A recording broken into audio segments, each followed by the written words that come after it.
He was never the kind of man anyone expected God to use, and maybe that's exactly why his arrival shook the ground beneath a nation that had grown too comfortable with silence.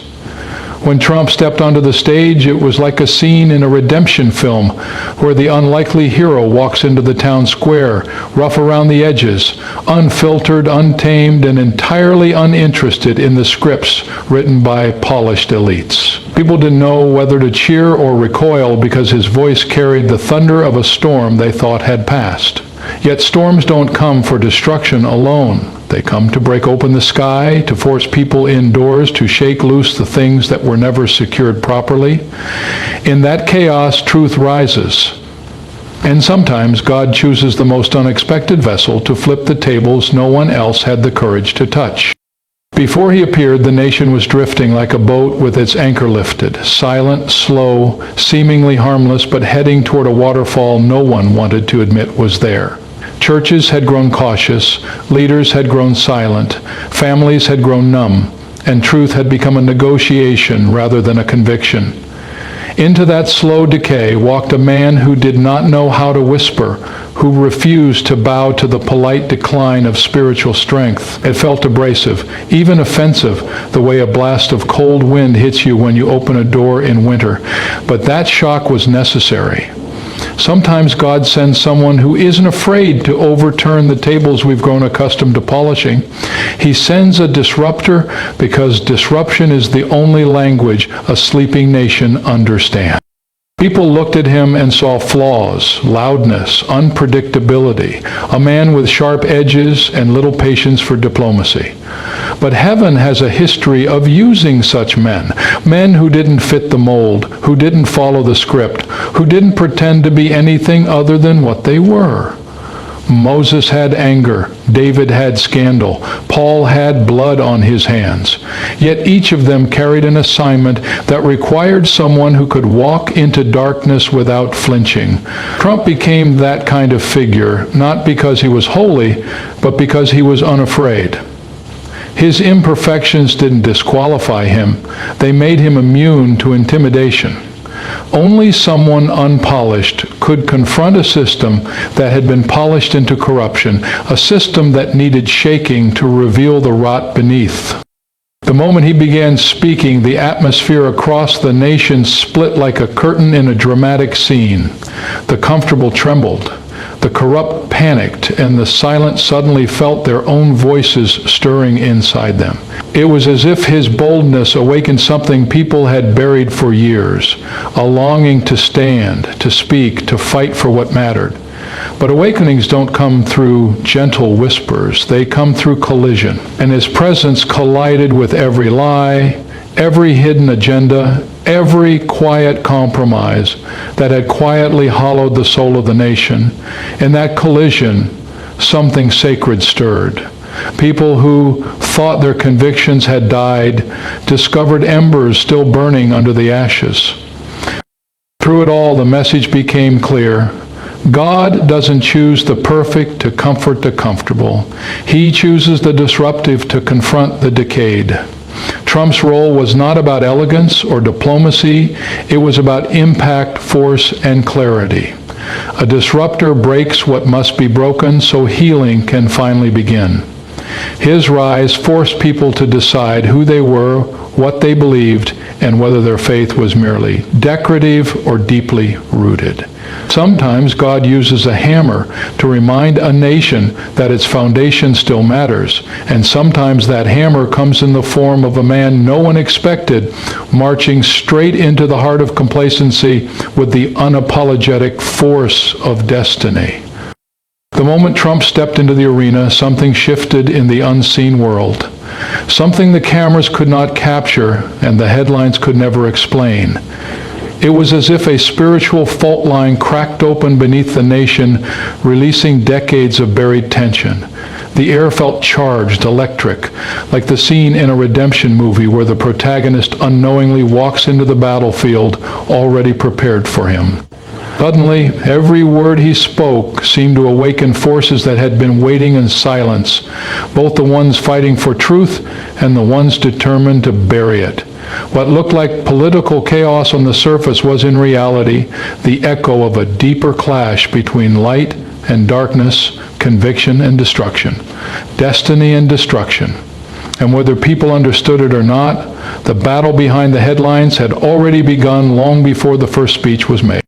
As his voice grew louder, unseen warfare intensified, swirling like a storm, gathering strength over a trembling city. You could almost feel it in the atmosphere. The pushback, the fury, the collective roar of systems that had thrived in the shadows suddenly exposed under a merciless light. Spiritual resistance rose not because of who he was, but because of what he disrupted. Every institution that had been quietly drifting into compromise felt the tremor of his presence. It was the kind of shaking that happens when someone unknowingly steps into a territory guarded by lies.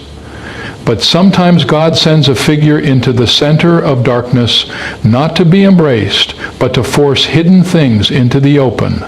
And the moment he arrived, every power built on deception recognized the threat. The headlines painted a story of controversy and conflict, but behind every word printed in black ink was a battle written in invisible fire. This wasn't about politics. It was about power structures that had grown accustomed to spiritual silence suddenly being confronted by someone who could not be manipulated. It was like watching a scene where the hero, though flawed, walks down a dim hallway while shadows recoil in anger, sensing their time is short. You could see it in how quickly narratives formed, how aggressively voices rose, how desperately old systems fought to maintain their kingdom of confusion. Opposition wasn't random. It was coordinated by something deeper, something ancient, because whenever truth approaches the gates of darkness, resistance becomes violent. People who never cared about politics felt themselves stirred as if something was tugging at their spirit, urging them to pay attention. It was no longer just news, it was a summons, a call to awareness, a battle cry. The nation found itself divided not merely by opinion but by spiritual allegiance, as if two invisible armies had taken their positions. The more chaos erupted on the surface, the clearer it became that the real war was being fought in the unseen. Families debated with unusual intensity, friendships fractured with unexplained hostility, atmospheres shifted in workplaces, churches, and communities. The tension was spiritual, the conflict ancient, the stakes eternal, and without realizing it, people were choosing sides in a battle far bigger than an election. Through it all, one truth remained: spiritual warfare always intensifies at the moment destiny enters the stage. When Trump stepped into the spotlight, he became the lightning rod for a confrontation that had been waiting for its appointed time. Not because he was perfect, but because he disrupted the plans of those who preferred darkness. His presence forced the invisible realm into visible shaking. Suddenly, corruption trembled, deception panicked, and truth, long buried, began to rise through the cracks. The headlines captured the noise, but heaven recorded the war. And in that war, every shout, every accusation, every storm was evidence that something deeper was happening, something that would change the spiritual landscape of a nation forever. When Trump stepped into the national spotlight, he didn't just challenge a political system. He challenged every person watching him. His presence was like a mirror held up to a nation that had forgotten its own reflection. Some saw courage they wished they had, others saw flaws they feared in themselves, and many saw the uncomfortable truth that silence had become easier than standing. It was cinematic, like the moment in a redemption story where the hero's arrival forces everyone else to confront who they've become. His boldness exposed our passivity. His fire revealed our hesitation, and his unapologetic stance illuminated the places where we had quietly surrendered ground. He didn't just reveal himself, he revealed us. And in that revelation, the nation had to decide whether to look away or admit that the discomfort was actually an invitation to rediscover its own backbone. For some, his confidence stirred something long buried, an echo of bravery that had been silenced beneath years of discouragement, cultural pressure, and spiritual weariness. Watching him was like watching a man walk through a burning building with no intention of stopping, and suddenly realizing you too were created to walk through fire without fear. His courage wasn't polished or poetic. It was raw, imperfect, and relentless, and that made it contagious.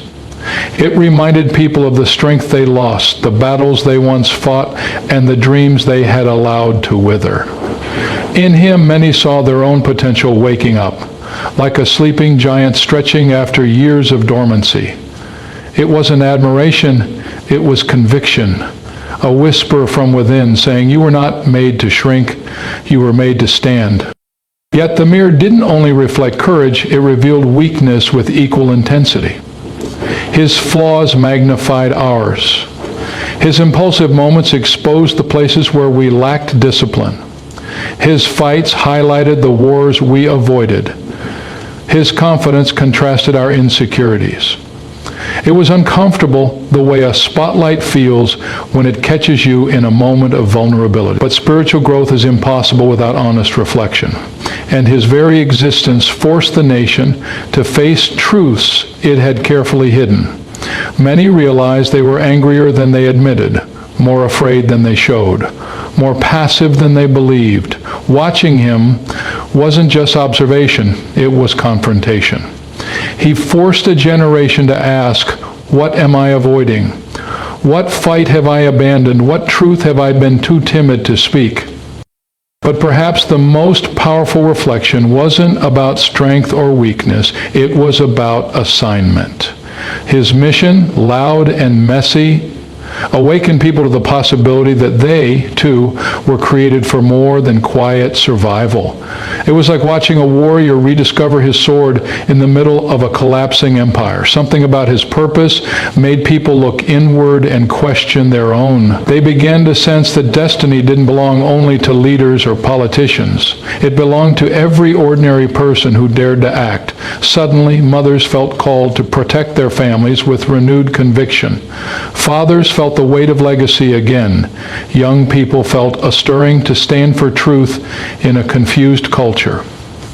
His assignment reminded us that we all have one, and ignoring it is more dangerous than confronting it. Through all of it, the mirror effect became undeniable. Trump didn't create courage, he awakened it. He didn't invent weakness, he revealed it. He didn't assign purpose, he reminded us of the one we were born with. His journey became a living parable, a cinematic sequence where the flawed hero reminds every viewer that destiny belongs not to the perfect, but to the willing. And in that reflection, the nation saw itself clearly for the first time in years. Some turned away, unwilling to face the truth. But many looked deeper and realized the real battle was never about the man on the stage. It was about the person staring back at them in the mirror. From the moment Trump stepped forward, the resistance didn't rise gradually. It erupted, fierce and immediate, like a storm that had been waiting behind the clouds for its cue. The intensity of the opposition felt surreal, like watching the opening scene of a redemption movie where forces of darkness rushed to smother the spark of a coming breakthrough. It wasn't normal political disagreement. It was visceral, explosive, spiritual. You could feel it in the air, in the headlines, in conversations around dinner tables. People reacted to him with a kind of rage that seemed too large for one man to provoke. And that was the first sign this wasn't just about politics. It was about a deeper resistance, an ancient one, awakening because something threatened its grip. His presence didn't create the battle. It revealed the one that had been raging beneath the surface for years. Every attack against him felt orchestrated, almost rehearsed, like a coordinated scene where the villains appear from every direction, determined to extinguish the rising hero before he realizes the fullness of his purpose. Media narratives sharpened overnight, alliances formed in shadows. Voices that once stayed silent suddenly screamed with perfect unity. It didn't matter what he said or did. Opposition came before explanation, condemnation before understanding. That's what happens when a spiritual stronghold feels threatened. Lies don't panic when someone whispers truth.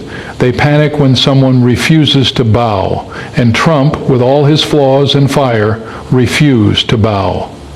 His resistance became a spotlight, exposing the hidden networks, exposing the systems built on deception, exposing the conflict that had been quietly shaping the nation long before he arrived. As the resistance grew louder, it revealed more than anger, it revealed fear. Not fear of the man, but fear of what his presence made people confront.